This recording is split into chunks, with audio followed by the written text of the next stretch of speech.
Hello and welcome to SKB shots. Second day of the test match and ఒక రకంగా చెప్పాలంటే ఇది ఒక frustrating day for Indian fans. దానికి కారణం ఏంటి అంటే కనుక బెండకెట్ ఆడిన విధానం అండ్ ఇండియన్ బౌలర్స్ పెద్దగా గట్టిగా ఏదో ప్రయత్నం చేసేద్దాం అని బౌలింగ్ వేయకపోవడం. ఎస్, ఒకానొక దశలో సిరాజ్తో ఆ షార్ట్ బౌలింగ్ టాక్టిక్ అనేది రోహిత్ శర్మ అప్లై చేశాడు అండ్ అదే ఓవర్లో వికెట్ కూడా వచ్చింది కర్టిసీ రివ్యూ. బట్ ఓవరాల్గా చూసుకుంటే కనుక 445 కొట్టిన తర్వాత అట్ 6 runs per over 207 దాకా ఇంగ్లాండ్ని చేరనిచ్చారు అంటే అది అద్భుతమైన బ్యాటింగ్ బెండకెట్ నుంచి, నో డౌట్ అబౌట్ దట్. కానీ అంతే రకంగా పేలవమైన బౌలింగ్ అని చెప్పుకోవడంలో ఎటువంటి డౌట్ ఉండదు. So when things started today, all you wanted from Kuldeep Yadav ఏంటంటే స్టార్టింగ్లో ఆండర్సన్ వేస్తాడు, ఆఫ్ స్పిన్నర్ వేసే అవకాశాలు ప్రమాదాలు కూడా ఉన్నాయి, కొంచెం తట్టుకుందాం అని ఒక ఇది కావాలి. తను అవుట్ అయిపోయాడు, సరే తను పెద్దగా అనేది ఏమీ లేదు. బట్ జడేజా వికెట్ చాలా పెద్ద వికెట్గా మారింది. ఎందుకంటే జడేజా పడకుండా ఉండుంటే ఇండియా కూడా బ్యాటెడ్ లిటిల్ ఎక్స్ట్రా. దాన్ని కొంచెం గట్టిగా ఆడే ప్రయత్నం చేశాడు, బాటమ్ హ్యాండ్ తొందరగా కదిలింది, లీడింగ్ ఎడ్జ్ అయింది, క్యాచ్కి స్ట్రేస్ కాటన్ బోల్డ్ అవుట్ అయిపోయాడు. ఆ తర్వాత దెర్ వాజ్ అ పార్ట్నర్షిప్. చాలామంది ఆర్గ్యూ చేయొచ్చు స్లోగా ఆడారు అని, బట్ ఆ టైంలో ఈ needed to buy that time. And దానికి తోడుగా ఇంగ్లాండ్ బౌలింగ్ చాలా బాగుంది. ఇంగ్లాండ్కి ఇండియాకి ప్రధానమైన తేడా ఏంటంటే ఈ 2 రోజులు చెప్పేయచ్చు బౌలింగ్లో. వాళ్ళు ఒక ఫీల్డ్ పెట్టుకొని ఆ ఫీల్డ్కి తగ్గట్టుగా బౌలింగ్ చేశారు. ఆ ఫీల్డ్ క్యాప్టెన్ పెట్టాడా బౌలర్ పెట్టాడా అనేది secondary, but they had a field and వాళ్ళ ప్లాన్కి తగ్గట్టుగా వాళ్ళు బౌలింగ్ చేశారు. అదే ఇండియా విషయానికి వచ్చేసరికి ఏమైంది, ఒక ప్లాను లేదు, ఒక ప్రణాళిక లేదు, ఇష్టం వచ్చినట్టు బౌలింగ్ చేశారు, షార్ట్ ఆఫ్ లెంత్ వేశారు, ఫుల్ లెంత్ వేశారు, top of the off stump line hit చేసి వేద్దామని చెప్పేసి అటు సిరాజ్ కానీ ఇటు బుమ్రా కానీ ప్రయత్నం చేయాల.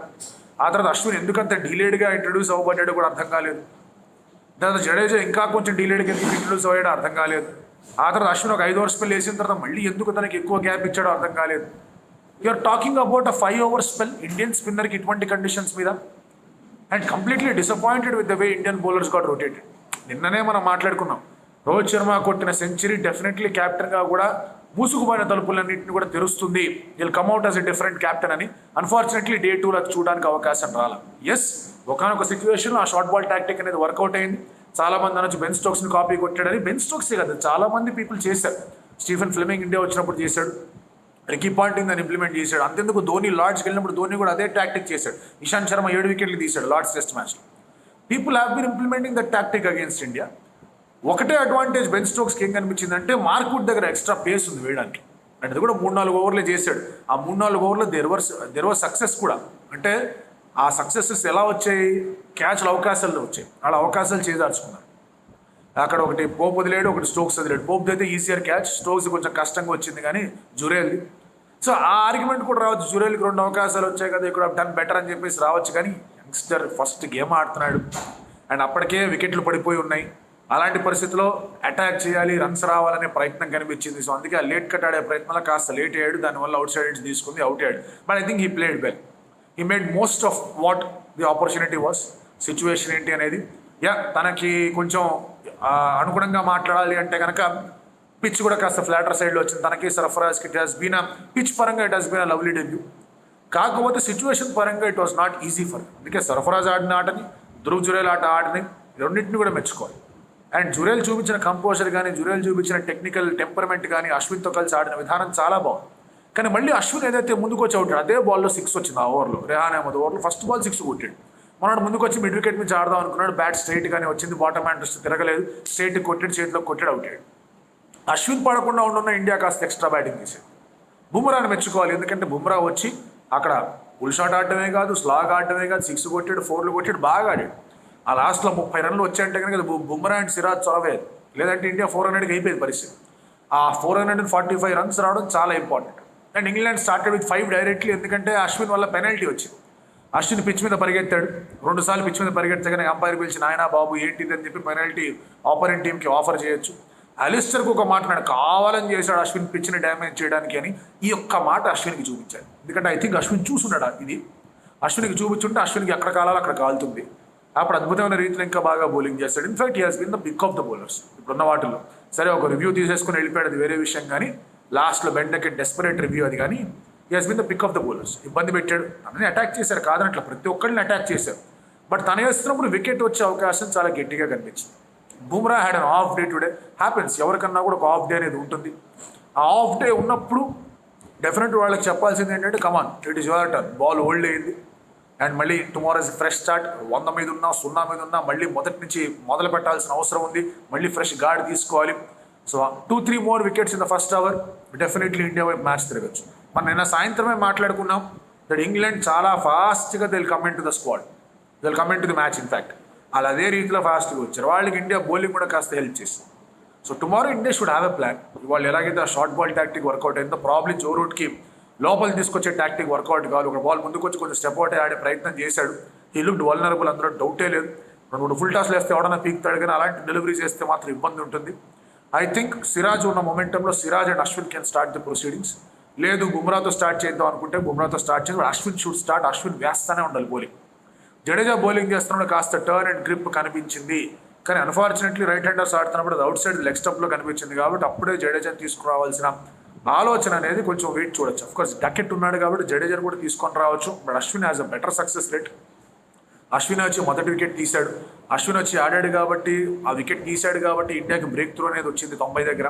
అండ్ అశ్విన్కి ఇది 500 వికెట్, అది 500th వికెట్. 500 వికెట్స్ తీయడం అంటే టెస్ట్ మ్యాచ్లో మామూలు విషయం కాదు. సి Muttiah Muralitharan, Shane Warne, Anil Kumble, James Anderson, Anil Kumble, Stuart Broad, Courtney Walsh, Glenn McGrath వీళ్ళందరూ లిస్టులో ఉన్నారు. అందులో అశ్విన్ కూడా చేరాడు. అండ్ ఇండియా నుంచి 500 పైన వికెట్లు తీసింది కేవలం ఇద్దరే, అశ్విన్, అనిల్ కుంబ్లే. అనిల్ కుంబ్లే 619 దగ్గర ఉన్నాడు, అశ్విన్ 500 దగ్గర ఉన్నాడు. 500 ఇంకా కొంచెం యాడ్ చేయాలని చెప్పేసి కోరుకోవాలి. See right now the lead is 238 and ఈ 238 చాలా క్విక్గా 40 ఓవర్లో 238 వ్యానిష్ అయిపోవచ్చు. So India needs to pick wickets. రెండో రోజు అయిపోయే సమయానికి యాక్చువల్గా మ్యాచ్ ఇంగ్లాండ్ ఫేవర్లో ఉంది. దీనికి కారణం ఓవరాల్గా ఫీల్డ్ మీద ఇండియా బాడీ లాంగ్వేజ్ బాగా, ఇండియా బౌలింగ్ బాగా, ఇండియా టాక్టికల్ డిసిషన్స్ బాగాలేదు, క్యాప్టెన్సీ కూడా బాగాలేదు. ఎస్ కొన్ని చేంజెస్ చేసే ప్రయత్నం చేశాడు. ఒకటి మెచ్చుకోవాలి రోహిత్ శర్మ, అది ఏంటంటే కనుక ఫ్రస్ట్రేషన్ చూపిలేదు, కూల్గానే ఉన్నాడు, నవ్వుతూ ఉన్నాడు, బౌలర్స్ని ఎంకరేజ్ చేస్తూ ఉన్నాడు. అది బాగుండింది. ఆ కంపోజర్ అనేది తీసుకొని రావాలి. But he has to make things happen. ముందుండి ఇలా చేద్దాం అలా చేద్దాం అని చెప్పేసి ప్లాన్లు పెట్టాల్సిన అవసరం ఉంది. పిచ్లో ఏమాత్రం కూడా బౌలర్లకి అనుకూలించే విధంగా లేదా డేంజరస్గా బ్యాట్స్మెన్కి మారే విధంగా ఏదీ కనిపించాలి. సో అలాంటి పరిస్థితుల్లో Day 3 కూడా అలాగే ప్లే అవుతుంది. But the ball was keeping లో. బాల్ లోగా ఉంటుంది, కొన్ని బాల్స్ టేక్ ఆఫ్ అవుతున్నాడు. కుల్దీప్ యాదవ్ ముందు తీసుకొచ్చాడు, బట్ 2 ఓవర్ల తర్వాత తీసేయాలి. అశ్విని తీసుకురాకుండా ఉండడం మాత్రం ఒక టాక్టికల్ ఫ్లా అని చెప్పుకోవాలి. But still Jadeja no ball వేసుకోవడం మానాలి. ఈ బౌన్సర్ టాక్టిక్ అనేది బాగానే ఉంది, బట్ ఎంతవరకు అప్లై చేయాలో చూసుకోవాలి. I think bouncer tactic and off స్పిన్తోనే ఇండియా స్టార్ట్ చేస్తే బాగుంటుంది Day 3. అండ్ అక్కడి నుంచి కొంచెం బాల్ రఫ్ అని పోయిన తర్వాత బుమ్రా వచ్చి మళ్ళీ స్టంప్స్ని టార్గెట్ చేయాలి. బుమ్రా కాస్త ఆఫ్, ఇందాకే మాట్లాడుకున్నాం, కొంచెం వేస్తే ఫుల్లర్ లెంత్ బాగా గట్టిగా ఫుల్ టాస్ వేసాడు, fuller length over pitch delivery చేశాడు. ఆల్మోస్ట్ ఒక యార్కర్ వేసాడు, just tip of the under edge తగిలి డకెట్ బతికిపోయాడు. అక్కడ రివ్యూ కూడా పోయింది మనకి. ఆ తర్వాత డకెట్ మళ్ళీ రివ్యూ తీసుకున్నారు, అవుట్ సైడ్ లెగ్ స్టంప్ పడింది. డకెట్ వికెట్ పడాలి. ఆ తర్వాత చూసి స్టోక్స్ కాకుండా మిగతా వాళ్ళు ఎవరు కూడా పెద్ద రీతిలో కాంట్రిబ్యూషన్స్ ఏమి ఇవ్వాలి. ఎస్ బెన్ ఫోక్స్ కానీ, రెహాన్ కానీ, హార్ట్లీ కానీ వీళ్ళందరూ ఆడుతూ వచ్చినా కూడా నీకు యాజ్ అ బ్యాటర్ ఎవరైతే బాగా గట్టిగా కనిపిస్తున్నాడో వాళ్ళు ఈ ఇద్దరు బ్యాటర్స్ తర్వాత బెన్ స్టోక్స్ తర్వాత అంతగా లేదు. So you have to exert that pressure. And England collapses చూసాం మనం. సో ఇటువంటి వికెట్ మీద వాళ్ళు గట్టిగా ఆడే ప్రయత్నం చేస్తారు, వాళ్ళు ఇంకా ఫాస్ట్గా ఆడే ప్రయత్నం చేస్తారు. India needs to be very very strong. ఒక ఫీల్డ్ పెట్టుకొని ఒక ప్రణాళిక పెట్టుకొని దానికి తగ్గట్టుగా బౌలింగ్ వేయగలిగారు. డకెట్ 100 దగ్గరికి వెళ్తున్నప్పుడు స్లో అయ్యాడు, తనకి బాగా బౌలింగ్ చేశారు. ఆ తర్వాత ఓవర్ పిచ్ డెలివరీ పడింది, సిరాజ్ బౌలింగ్లో 4 కొట్టి సెంచరీ కొట్టాడు. తనని కొంచెం కామ్గా ఉంచగలగాలి, కొంచెం wide outside the off stump వేయగలగాలి, తనకి fuller length wide outside the off stump వేయగలగాలి. ఎందుకంటే తను ఏది వదిలిపెట్టాడు, హీ గో అవుట్ సైడ్ చేసిన ద బాల్.